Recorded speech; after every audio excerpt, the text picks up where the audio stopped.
My mother tried to rip my engagement ring off my swollen finger at Christmas dinner and snarled, "You feminist beach, you've destroyed everything I taught you." When my fiancé begged her to stop, she screamed, "You destroyed my daughter. She was supposed to be pure." I didn't say a word. That was 8 months ago. This morning, she was begging to take back everything she did. My mom is the most backwards person I've ever met. Ever since me and my sister Elena were little, she would make us practice being perfect wives every single day. We had to walk around the house balancing books on our heads while carrying trays of food, and if we spilled even one drop, we'd have to scrub the entire kitchen mirror with a toothbrush. Our bedtime routine was literally practicing sentences like, "Whatever you think is best, honey," and "I'm sorry for speaking out of turn." And while I always felt gross doing it, Elena was mom's little housewife in training. By 15, she was ironing her boyfriend Derek's shirts every morning before school, and packing his lunches with little love notes that said stuff like, "I exist to make you happy." And instead of our mom being concerned that her teenage daughter was acting like a 1950s servant, she bought Elena a $300 KitchenAid mixer to award her. And even though I hated how my mom wanted me to act, I still wanted her validation. So I poured everything into school. I did extracurriculars, had a bunch of friends,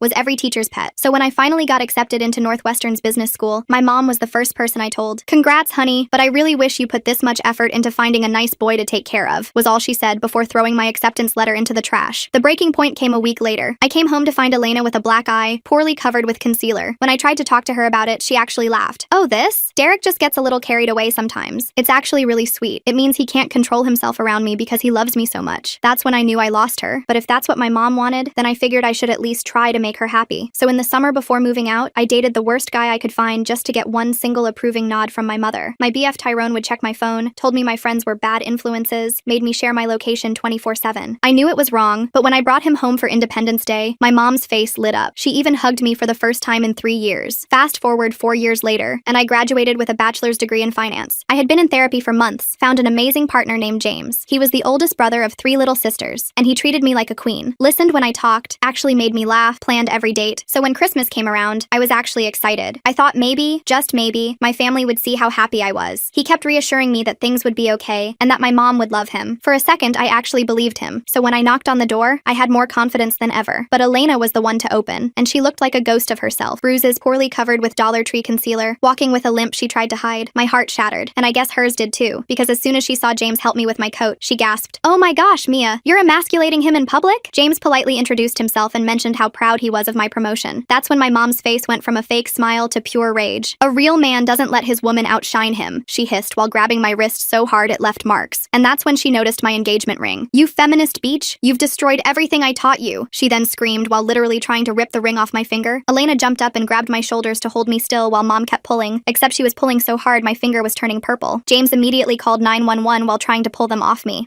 I figured by this point my parents would realize they were assaulting me, but no. My mom grabbed a kitchen knife and lunged at James. "You destroyed my daughter. She was supposed to be pure." Meanwhile, my finger felt like it was being torn off and I couldn't stop screaming. Luckily, the cops arrived fast, and by the time the paramedics checked me out, my finger was dislocated and deeply cut from the ring being forced off. By the time the substances wore off, I was furious. My mom kept calling me. James was telling me he's sorry for embarrassing me and asking me if I was sure I still liked him. But all the noise around me simply came in one ear out the other, because I was going to have a relationship with James, and I was going to make my family back off. And make my family back off I did. I blocked every single number. Mom, Elena, even distant relatives who might pass messages. James helped me change all my passwords and set up new email accounts. My hands shook as I deleted years of photos from my phone, but each deletion felt like cutting a rope that had been strangling me. The first week was quiet, too quiet. I threw myself into work, staying late at the office to avoid thinking about what happened. My finger still throbbed where the ring had been forced off, and James bought me a simple chain to wear it on until the swelling went down. My coworkers noticed the bandage, but I just said kitchen accident and changed the subject. Then Thursday morning, my boss McCatherine called me into her office. She had this weird expression, like she'd eaten something sour. "Mia, I received a concerning call about you yesterday. Your mother claims you stole family heirlooms worth thousands of dollars." My stomach dropped. I gripped the armrest of the chair until my knuckles went white. "That's not true. I haven't taken anything from them." She also mentioned you might be having some mental health challenges, said you've been acting erratically, that your boyfriend is controlling you. McCatherine leaned back in her chair, studying me. "Now, I've worked with you for 2 years. This doesn't sound like you, but I had to ask." I pulled out my phone with trembling fingers and showed her the police report from Christmas. Her eyes widened as she read about the assault, the dislocated finger, the knife. "I'm trying to get a restraining order. She's lying because I cut contact." McCatherine's face softened. "I'm sorry you're dealing with this. But Mia, she called 3 times yesterday. My assistant fielded 2 more calls this morning. If this continues, it could affect your promotion review." I left her office feeling sick. 3 years I'd worked for that promotion. 3 years of 60-hour weeks, perfect presentations, bringing in new clients, and my mother was trying to destroy it with a few phone calls. James was waiting in the parking lot with coffee and my favorite sandwich. He'd started doing that, showing up when he knew I'd need support. "How bad?" he asked as as I slumped into the passenger seat. She's calling my work, making up lies about theft and mental problems. I took a shaky sip of coffee. McCatherine believes me for now, but if this keeps up, we're filing harassment charges today, James said firmly. My sister Ashley works at a law firm. She can help us figure out the paperwork. Ashley turned out to be a godsend. She was the middle sister, sharp as a tack with wild curly hair and a no-nonsense attitude. She sat us down at her kitchen table that evening with a stack of forms and a recorder. Document everything. Every call, every contact attempt, every lie. We're building a paper trail. I spent hours writing out dates and incidents while Ashley organized everything into neat folders. James sat beside me, occasionally squeezing my shoulder when my hand cramped from writing. By the time we finished, we had 20 pages of documentation going back years. This is good, Ashley said, scanning through everything. Shows a clear pattern of escalation. We'll file first thing tomorrow. But my mother escalated faster than we could file paperwork. Saturday morning, I woke to pounding on our apartment door. Not knocking, pounding. James checked the peephole and immediately pulled me back into the bedroom. Stay here. It's the police. My heart hammered as he went to answer. I could hear muffled voices, then James saying loudly, "No, she's not being held against her will. This is harassment." I threw on clothes and walked out to find two officers in our living room. The older one looked tired, like he'd dealt with this too many times. "Ma'am, we received a report that you're being held hostage by your boyfriend. Your mother says he's abusing you." "She's lying." My voice came out steadier than I felt. "I have a police report from where she assaulted me on Christmas. She dislocated my finger trying to rip off my engagement ring." I showed them the report, the photos of my injured hand, the documentation Ashley helped us prepare. The officers exchanged looks. The younger one actually sighed. "Third wellness check this week that turned out to be family drama. Ma'am, you might want to consider a restraining order." "We're working on it," James said. After they left, I couldn't stop shaking. James made tea while I sat on the couch, wrapped in the blanket his grandmother had made. "She told our neighbors I'm abusing you." Mrs. Chen was watching through her peephole when the cops came. The next few days blurred together. More calls to my work, more police visits. My mother had apparently made friends with several neighbors, spinning tales about her poor daughter trapped by a controlling man. Mrs. Chen started avoiding me in the hallway. The guy from 3B asked James if everything was okay at home, with this look like he was ready to throw hands. Then Elena started calling. Not my number. She knew I'd blocked her. She called James's phone, leaving voicemails that he'd play for me with the volume low. "Mia, this is all your fault. Derek left me. He said our family is too much drama, that it makes him look bad. You ruined everything. If you just played along, none of this would have happened." Her voice sounded slurred in the messages, like she'd been drinking. "You think you're so much better than us with your fancy degree and your feminist boyfriend, but you're going to end up alone. Just like me. Derek was the only man who ever loved me, and you drove him away." I wanted to scream that Derek was an abuser, that she was better off without him, but what was the point? She'd made her choice long ago. The harassment charges were filed on a Tuesday. Ashley walked us through every step, making sure we had copies of everything. The clerk at the courthouse looked at our stack of evidence and whistled low. "This is thorough. Good job documenting." But filing charges just made my mother more creative. Thursday afternoon, McCatherine called me in again. This time, she looked genuinely concerned. "Mia, I need to tell you something. Your mother has been calling other departments. She told accounting you embezzle. She told HR you sell substances in the parking lot. She even called our biggest client claiming you've been stealing their data." I sank into the chair, feeling like the floor had dropped out. "I'm so sorry. I have harassment charges filed. I'm trying to stop her. I know. I've spoken to legal and they're aware of the situation. But Mia," she paused, choosing her words carefully. "The promotion committee meets next week. This kind of disruption, even though it's not your fault, it doesn't look good." I left work early, sitting in my car in the parking lot trying not to cry. 3 years of work, about to be destroyed because my mother couldn't accept that I wanted a different life. When I got home, James was on the phone with Ashley. His face was grim. "She started telling people in your hometown that you joined a cult. My mom just got a call from her hairdresser asking if it's true that I'm a cult leader who brainwashed you." I laughed, but it came out hysterical. "A cult? That's her explanation for me not wanting to be abused?" "Apparently feminism is the cult," Ashley said through speakerphone. "She's telling everyone you've been indoctrinated by radical feminists at college and James is your handler or something." The calls kept coming. The lies got wilder. My mother claimed I was on substances, that I was pregnant with another man's baby, that James was forcing me into prostitution. Each story was more outrageous than the last, but people listened. People always listen to a crying mother worried about her daughter. My promotion review was pushed back indefinitely. McCatherine tried to be supportive, but I could see the strain in her face every time my mother's calls disrupted the office. Security had to start screening calls. The receptionist began recognizing my mother's voice and hanging up immediately. Then came the wedding planning. James and I had decided on a simple courthouse ceremony. After everything with my family, a big wedding felt like inviting disaster. We picked a date 3 months out, filed the paperwork quietly, and told only his sisters and a few close friends. But somehow, my mother found out. I was at work when Ashley called, her voice tight with anger. "Mia, does your mother have a cousin who works at City Hall? Because someone just told her about your marriage license application." My blood ran cold. "Cousin Thon, he works in records." "Well, Cousin Thon just became an accessory to harassment. Your mother knows your wedding date, time, and location." James picked me up from work early. We drove straight to the courthouse to see if we could change the date, but the clerk shook her head. "You'd have to reapply, pay new fees, wait another 3 days, and if someone's already checking records, they'll just find the new date too." We sat in the courthouse lobby, trying to figure out options. Eloping to Vegas felt like running away. Having security at a courthouse wedding felt insane. But what choice did we have? "We stick to the plan," James said finally. "Let her show up. Let her make a scene. More evidence for the restraining order." But I knew my mother. A scene was exactly what she wanted. The weeks weeks leading up to the wedding were a special kind of hell. The police visits increased. My mother had perfected her concerned mother act, showing up at our apartment complex at all hours to tell anyone who'd listen that her daughter was in danger. The property manager started sending us warnings about disturbances. Elena's voicemails got nastier. You know Derek's brother Brandon is single? Mom thinks he'd be perfect for you. A real man who knows how to keep a woman in line, not like that pathetic excuse you're with. I played the message for Ashley during one of our legal prep sessions. She shook her head in disgust. Save everything. The judge needs to hear how they talk about you. Work became my only escape, but even that was tainted. I'd catch coworkers whispering, see the pitying looks when they thought I wasn't watching. My mother had called so many times that everyone knew my business. The drama girl with the crazy family. 2 weeks before the wedding, James's parents offered to let us stay with them. Just until things calmed down, his mom O'Catherine said gently, you both look exhausted. We packed essentials and moved into their guest room. It felt like hiding, but at least the police couldn't find us there for wellness checks. At least my mother couldn't pound on the door at 3 a.m., but she found other ways. My work email started getting flooded with responses to job applications I hadn't sent. Apparently, I'd applied to every adult entertainment venue in the city. The emails were explicit, asking about my experience and willingness to perform. It had to get involved to trace the source. The applications came from an IP address registered to your childhood home, the IT guy told me quietly. Might want to change all your passwords again. James helped me lock down everything. New passwords, two-factor authentication, security questions my mother couldn't guess, but the damage was done. People at work looked at me differently now, wondering what kind of person attracts this level of drama. A week before the wedding, McCatherine called me in one last time. Mia, I'm going to be straight with you. The promotion is off the table for now. Not because of your performance, but the board feels this situation has become too disruptive. Maybe next year, once things have calmed down. I nodded, not trusting myself to speak. 3 years of work, gone, because my mother couldn't accept that I didn't want to be abused. James held me that night while I cried angry tears into his chest. His sisters surrounded us, Ashley reviewing legal documents while the youngest, Victoria, made endless cups of tea. They'd become the family I'd always wanted, supportive and kind and normal. We could postpone the wedding, James suggested gently. Wait until the restraining order goes through. No, I wiped my eyes, feeling something harden inside me. She's taken my promotion. She's not taking this too. The morning of our wedding dawned gray and drizzly. Perfect weather for what was about to happen. Ashley had arranged for courthouse security to be on alert. James's parents and sisters would be our only guests, our witnesses to whatever chaos my mother had planned. We arrived early, going through security and finding our assigned courtroom. Every footstep echoed in the marble hallway. Every opening door made my heart race, but for 20 minutes nothing happened. Just us and the people who actually loved us, waiting for our turn with the judge. Then the doors burst open. My mother stormed in wearing her best church dress, the one she saved for trying to impress people. Behind her was Elena, glassy-eyed and unsteady, and a man I'd never seen before who must have been Brandon. He looked like Derek, but softer, like someone had put Derek's face on a teddy bear. Stop this blasphemy right now. My mother's voice echoed off the walls. My daughter is clearly not in her right mind. Security moved immediately, but my mother was faster. She grabbed my arm, nails digging in through my sleeve. Mia, baby, this isn't you. This man has poisoned your mind. Brandon here is willing to forgive everything, to take you back to the right path. Brandon stepped forward with this rehearsed smile. Hi, Mia. Your mother's told me so much about you. I think we could be really happy together. I know how to handle a strong-willed woman. James moved between us, his voice deadly calm. Let go of her. Now. You shut your mouth. My mother whirled on him. You're not man enough for my daughter. You let her work. Let her think she's equal. Brandon knows a woman's place. Security finally reached us, pulling my mother back. She fought them, screaming about brainwashing and cults and feminism destroying families. Elena stood there swaying, occasionally adding slurred comments about real men and proper wives. Ma'am, you need to leave, the security guard said firmly. You're disrupting court proceedings. I'll contest this marriage, my mother shrieked as they dragged her toward the door. She's mentally incompetent. Feminism has poisoned her mind. This isn't legal. The doors closed on her threats, but we could still hear her screaming in the hallway. The judge, who'd watched the whole thing with raised eyebrows, cleared his throat. Would you like a few minutes? No, I said, surprising myself with how steady my voice was. We'd like to get married now. The ceremony was short and sweet. James's family cried happy tears while we exchanged rings, the same rings my mother had tried to destroy. When the judge pronounced us married, I felt something inside me finally break free. Not broken, but free. We were walking out, officially married, when Ashley's phone rang. She listened for a moment, then her face went pale. That was my office. Your mother just submitted paperwork trying to get power of attorney over you. She's claiming you're mentally incompetent due to feminist indoctrination. I stopped in the middle of the courthouse lobby, feeling the weight of it all crash down. The harassment, the lost promotion, the constant attacks, and now this. My own mother trying to legally control me because I wouldn't submit to abuse. She listed Elena as a supporting witness. Ashley continued. They're claiming you need intervention before you hurt yourself or others. James's hand found mine, solid and warm and real. His family surrounded us, protective and furious on my behalf. And in that moment, I made a decision. Okay, I said, squaring my shoulders. If she wants a legal fight, she'll get one. I'm done running. I'm done hiding. She wants to prove I'm crazy? Let her try. Ashley smiled, sharp and lawyer-like. Good, because I've been documenting everything. Every call, every lie, every police visit. We're going to bury her in evidence. As we left the courthouse, officially married and ready for war, I thought about the girl I used to be. The one who practiced saying, whatever you think is best, honey, until the words felt like poison in her mouth. That girl was gone, replaced by someone someone who knew her worth. My mother had tried to break me. Instead, she'd helped forge me into someone stronger, someone who wouldn't apologize for existing. The war was just beginning, but for the first time, I was ready to fight. The next morning, Ashley had us in her office by 8 a.m. She'd pulled in favors to get an emergency consultation with her firm's senior partner, a woman named McCatherine, who specialized in family law and harassment cases. McCatherine reviewed our documentation with laser focus, occasionally making notes in the margins. Your mother's power of attorney filing is concerning but poorly executed, McCatherine said, tapping her pen against the desk. She's claiming mental incompetence based on ideological differences. No judge will take that seriously, but we need to respond aggressively. She outlined our strategy while I took notes with shaking hands. File counter documentation from my therapist. Gather character witnesses from work. Submit evidence of my academic achievements and professional success. Build an overwhelming case that I was not only competent, but thriving despite my family's interference. James squeezed my hand under the table. What about the harassment at her workplace? Can we use that? Absolutely. In fact, it strengthens our position. McCatherine pulled out more forms. We're going to file for an emergency restraining order based on the courthouse incident and workplace harassment. The power of attorney attempt shows escalation. We spent 3 hours in that office, signing documents and providing evidence. The retainer fee made me wince. There went half my savings for the honeymoon we'd planned. But what choice did I have? That afternoon, I returned to work to find McCatherine waiting by my desk. My stomach sank. Had my mother called again? Mia, we need to talk about yesterday, she said, but her expression was softer than I expected. It finished their investigation. Your mother sent those inappropriate job applications from her home computer. We're pressing charges for identity theft and cyber harassment. Relief flooded through me. Thank you. I'm so sorry about all of this disruption. Stop apologizing. McCatherine's voice was firm. You're being stalked and harassed. HR wants to implement new security protocols. Your mother and sister are banned from the premises. If they show up, security will call the police immediately. But my mother was always 2 steps ahead. 3 days later, I was presenting quarterly reports to our biggest client when the conference room door burst open. My mother stood there in her Sunday best, Elena beside her looking hollow-eyed and desperate. There she is! My mother's voice filled the room. My poor daughter who's been brainwashed by feminists. We're here to save you, honey. The clients, 2 older men in expensive suits, looked between us in shock. I stood frozen, my presentation remote slipping from my hand. Mia needs help, Elena added, her words slightly slurred. She's been poisoned against her family, against God's plan for women. Security arrived within minutes, but the damage was done. My mother managed to shout about my mental illness and dangerous lifestyle before being dragged out. Elena stumbled after her, crying about how I'd ruined her life. The clients left immediately. The contract worth $2 million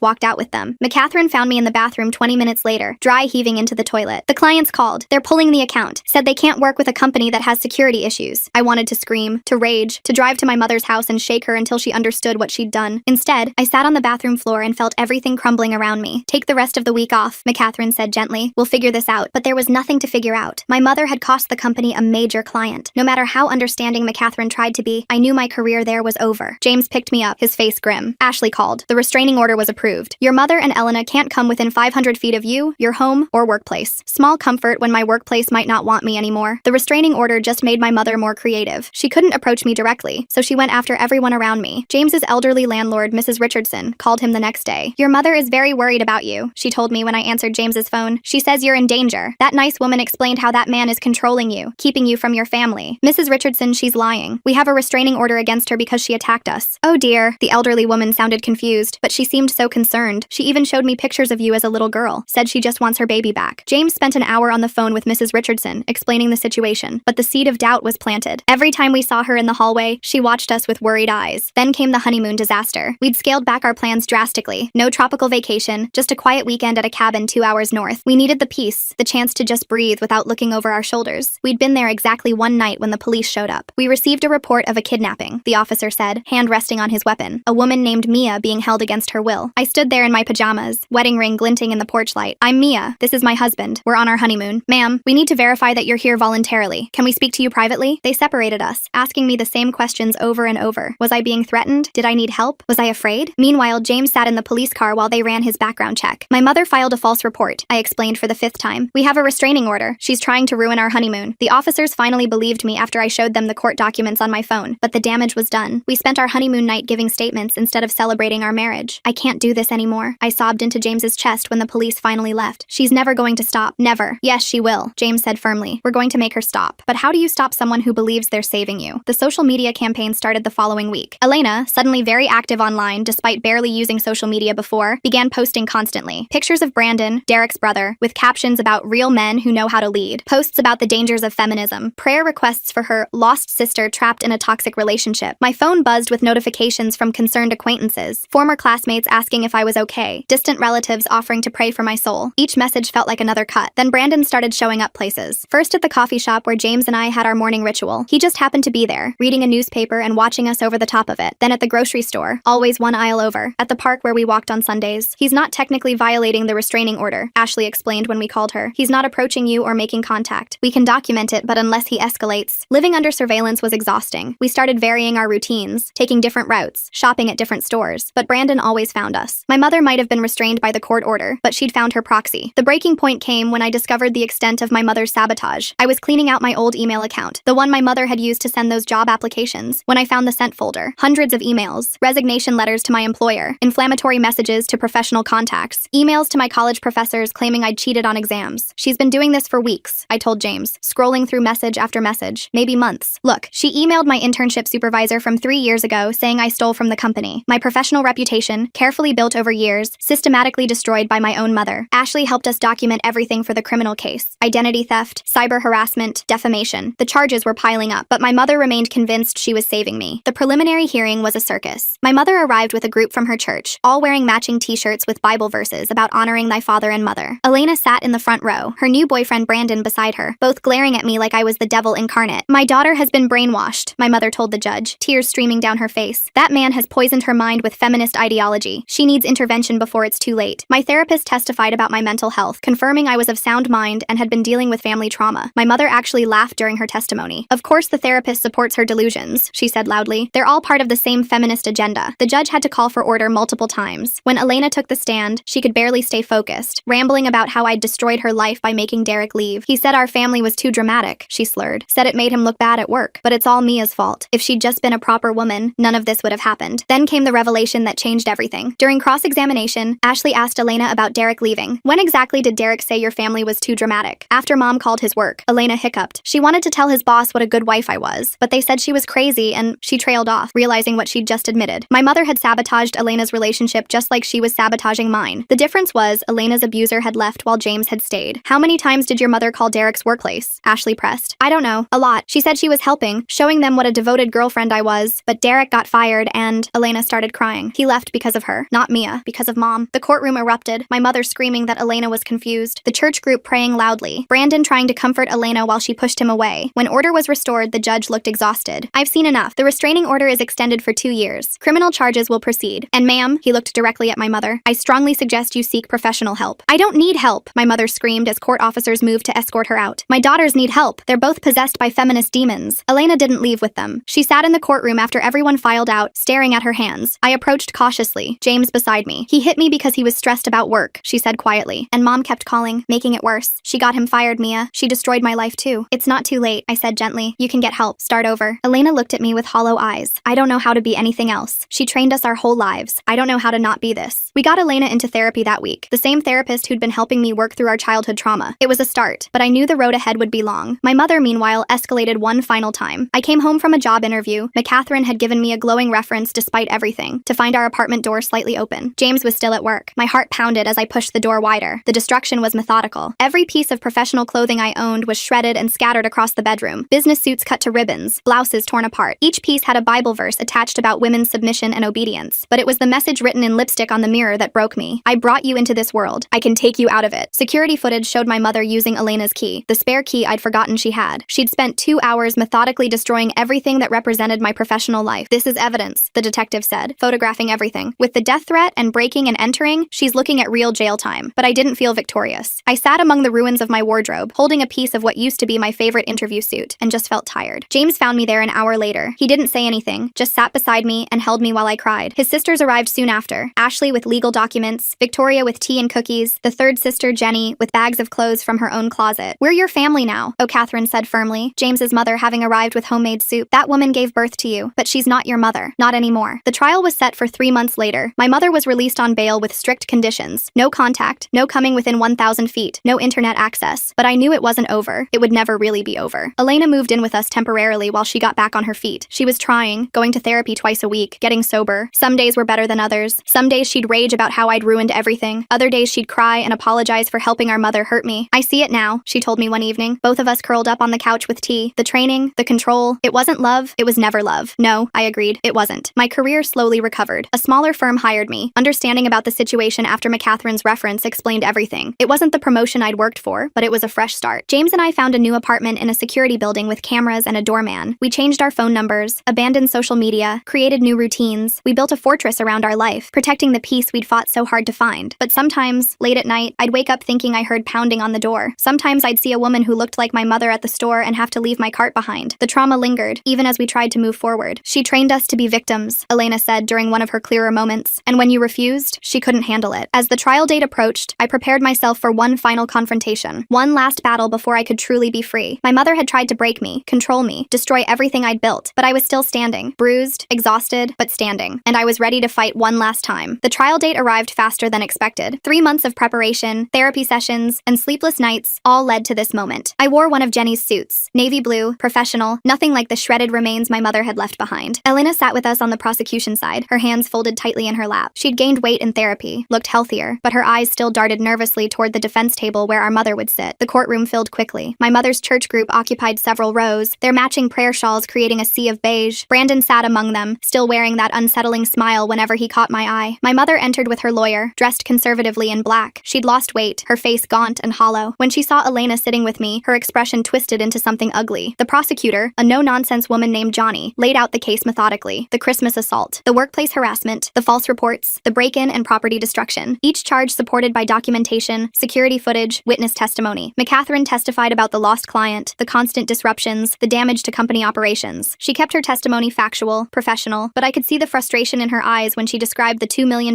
contract walking out the door. Mrs. Richardson took the stand next, explaining how my mother had approached her multiple times, crying about her kidnapped daughter. The elderly woman seemed confused by the whole situation, kept asking the judge if she'd done something wrong by listening. Then came the security footage from my apartment. The courtroom watched in silence as my mother methodically destroyed every piece of professional clothing I owned. The precision of it, the time she took attaching Bible verses to each ruined garment. When the camera caught her writing the death threat on the mirror, several jury members visibly recoiled. My mother's defense was exactly what I expected. Her lawyer painted her as a concerned parent, driven to extremes by worry for her daughter's safety. They brought character witnesses from her church, each testifying about what a devoted mother she'd always been. She just loves her daughters so much, one woman testified. Sometimes that love makes people do desperate things. But the prosecution had Elena. My sister took the stand on day 2, wearing a simple dress that covered the fading bruises on her arms. She spoke quietly at first, describing our childhood training. The books balanced on our heads, the practiced phrases of submission, the way our mother rewarded compliance and punished independence. She called Derek's workplace 17 times, Elena said, her voice growing stronger. I counted later, went through his phone records. 17 times telling his boss what a good girlfriend I was, how I ironed his shirts and packed his lunches. They fired him for the disruption. The defense attorney tried to shake her testimony, suggesting she was confused, manipulated by me, but Elena held firm. My mother didn't save me from Derek. She drove him away with her interference, just like she's trying to destroy Mia's life. The only difference is Mia found someone strong enough to stay. My mother couldn't contain herself. She stood up, pointing at Elena. You ungrateful child. I gave you everything. I taught you how to be a proper woman. The judge called for order, threatened contempt charges, but the damage was done. The jury had seen the real woman behind the concerned mother mask. I testified last. Johnny walked me through everything chronologically, letting the evidence speak for itself. When we reached the part about the destroyed wardrobe, she had me identify pieces of clothing from the evidence photos. This was my interview suit, I said, holding up a photo of navy fabric cut to ribbons. I wore it to every important meeting for 3 years. And this? Johnny held up another photo. My Northwestern graduation dress. My mother didn't attend the ceremony, but I kept the dress anyway. The defense's cross-examination focused on my radical feminist beliefs and how I'd abandoned family values. They tried to paint me as an ungrateful daughter who'd chosen career over family. Isn't it true you refused to date men your mother approved of? The defense attorney asked. My mother approved of men who controlled and monitored me. So yes, I refused. And you chose to pursue a career instead of starting a family? I chose to pursue both. I have a career and a loving marriage. They're not mutually exclusive. The jury deliberated for 6 hours. Elena and I waited in a small room with James and Ashley, drinking terrible courthouse coffee and jumping every time the door opened. My mother's church group held a prayer circle in the hallway until security made them move to the lobby. When the verdict came, I gripped James's hand so tight I probably cut off circulation. Guilty on all counts. Criminal harassment, cyber harassment, identity theft, breaking and entering, property destruction over $5,000, making criminal threats. My mother's face went white. She turned to stare at me as the judge read the sentences. 2 years for the combined harassment charges, 18 months for breaking and entering, 1 year for property destruction, 3 years for the death threat, to be served concurrently, with possibility of parole after 18 months. Additionally, the judge continued, the defendant is ordered to pay full restitution for damaged property and lost wages. The existing restraining order will be extended for 10 years upon release. They led my mother away in handcuffs. She didn't scream or cry, just stared at me with hollow eyes. The church group filtered out slowly, some crying, others muttering about injustice. Brandon lingered, approaching despite Ashley stepping protectively closer. This isn't over, he said quietly. Your mother was trying to save save you. Someone needs to continue her work. That sounds like a threat, Ashley said, already pulling out her phone. Would you like to repeat it for the police? He backed away, hands raised, that creepy smile finally faltering. The next few weeks felt surreal. My mother was actually gone, locked away where she couldn't reach me. No more wellness checks, no more workplace calls, no more looking over my shoulder. Elena struggled with guilt. Some days she'd blame herself for testifying. Other days she'd rage about the years of manipulation. Her therapist increased sessions to 3 times a week. I don't know who I am without her voice in my head, she told me one evening. Every decision I make, I hear her telling me I'm doing it wrong. Work gradually returned to normal. The whispers stopped. The pitying looks faded. McCatherine even mentioned that next year's promotion cycle looked promising, though we both knew it would take time to fully rebuild. James's family enveloped us completely. Sunday dinners at his parents' house became our new routine. His sisters included Elena in everything, teaching her that family could mean support instead of control. 6 months into my mother's sentence, I got a letter. The prison return address made my hands shake. James offered to read it first, but I needed to do it myself. It was exactly what I expected. No apology, no acknowledgement of wrongdoing, just Bible verses about honoring thy mother and warnings about my eternal soul. She'd found religion in prison, she wrote. She was praying for my salvation. I burned it in the sink, watching the edges curl and blacken. Elena watched from the doorway. Did you read it? Yeah. And? Same old mom, still trying to save my soul. Elena laughed, but it sounded hollow. At least she's consistent. The first anniversary of the trial passed quietly. Elena had moved into her own apartment by then, a small studio she decorated with plants and photos of us. She'd started taking community college classes, thinking maybe about becoming a counselor herself. I want to help other women like us, she explained, the ones who don't know they're being abused because it looks like love. Brandon eventually stopped his surveillance after Ashley filed harassment charges. He found another woman to handle, according to Elena's sources. We hoped she'd escape faster than Elena had. My career slowly rebuilt. The promotion came through eventually. Not the one I'd originally wanted, but good enough. I learned to stop apologizing for the chaos my family had brought to the workplace. McCatherine became something of a mentor, sharing her own stories of difficult family members. The difference, she told me once, is that you stood up to yours. Not everyone has that courage. James and I renewed our vows on our second anniversary. A proper ceremony this time, with his family and our chosen friends. Elena was my maid of honor, still fragile but standing tall beside me. No disruptions, no drama, just love and support and normal family joy. My mother served 18 months before parole. We learned about it through official channels. The victim notification system worked exactly as designed. She'd been released to a halfway house 2 states away, part of her parole conditions. The restraining order meant she couldn't return to our city for 10 years. Elena panicked when we got the notification. Old patterns die hard, and part of her still expected our mother to show up immediately. But days passed, then weeks, then months. No contact, no violations, just blessed silence. Maybe prison actually changed her, Elena said hopefully one day. I doubted it. More likely she'd found new people to control, new daughters to save. But that wasn't my problem anymore. The last I heard, through distant relatives who still sent occasional updates, she'd joined a new church in her halfway house city. She told everyone there about her 2 daughters who'd been led astray by feminism, how she'd tried to save them and been persecuted for it, how she prayed every day for their return to righteousness. Let her pray. Let her tell her stories to anyone who'd listen. She couldn't hurt us anymore.